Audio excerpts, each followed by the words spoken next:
Assalamualaikum warahmatullahi wabarakatuh. Kembali lagi dengan saya Sabina Hairunisa dengan NIM 877851719 dari UPBJJ Purwokerto. Di sini saya akan memenuhi tugas 2 yaitu tentang metode pengembangan ilmu pengetahuan yang berada di modul. Tanpa berlama-lama lagi, mari kita masuk ke materi.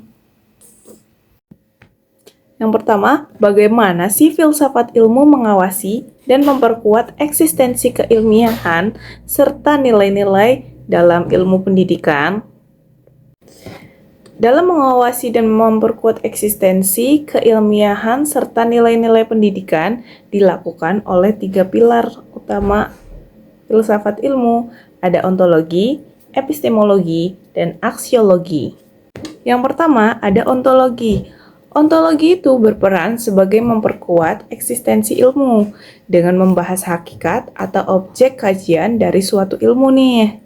Yang kedua, ada epistemologi. Epistemologi itu berperan sebagai memperkuat keilmiahan dengan cara memperoleh pengetahuan yang benar. Yang ketiga, ada aksiologi. Aksiologi itu berperan sebagai memperkuat nilai-nilai dalam pendidikan dengan membahas nilai dan manfaat ilmu nih. Yang kedua, kita akan bahas bagaimana pendidikan yang bermakna dan bernilai turut memperkuat perkembangan pada filsafat ilmu. Pendidikan yang bermakna dan bernilai dapat memperkuat perkembangan filsafat ilmu agar tubuh pengetahuan filsafat ilmu semakin kuat dalam membongkar kemampuan dan menyusun tubuh pengetahuan pendidikan nih. Peran pendidikan yang bermakna dan bernilai dalam memperkuat perkembangan filsafat ilmu diantaranya yang pertama ada mengembangkan kemampuan berpikir kritis dan logis yang membantu siswa untuk bertanya, menganalisis, dan mencari alasan berdasarkan fakta nih. Yang kedua, ada menanamkan nilai etika dalam penggunaan ilmu.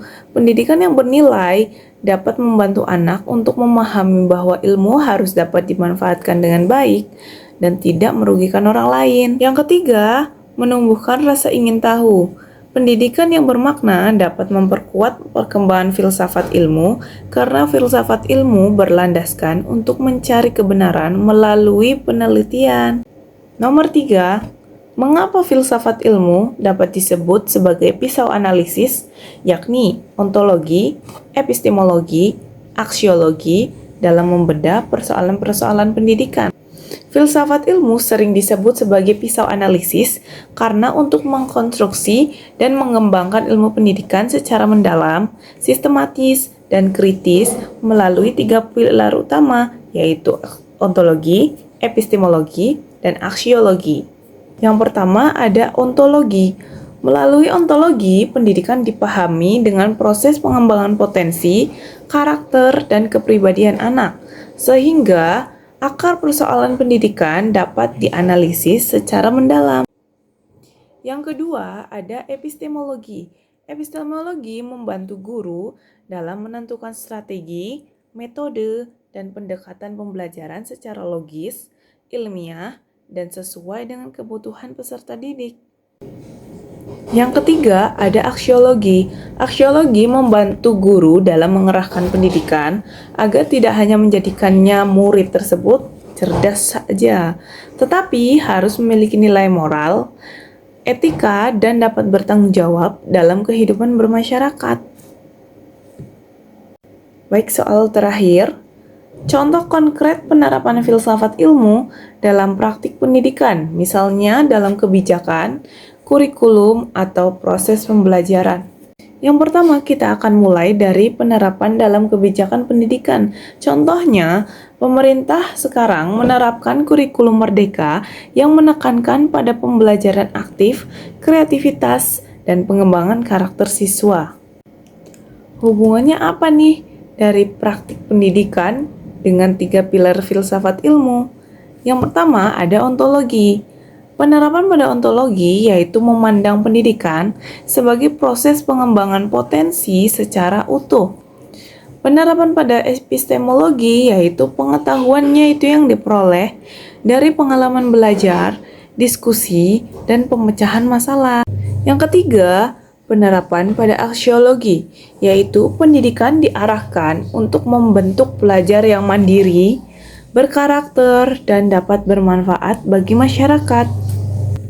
Yang kedua, kita akan melihat contoh konkret penerapan filsafat ilmu dalam kurikulum. Contohnya, dalam pelajaran IPA, siswa melakukan praktikum untuk membuktikan konsep sains.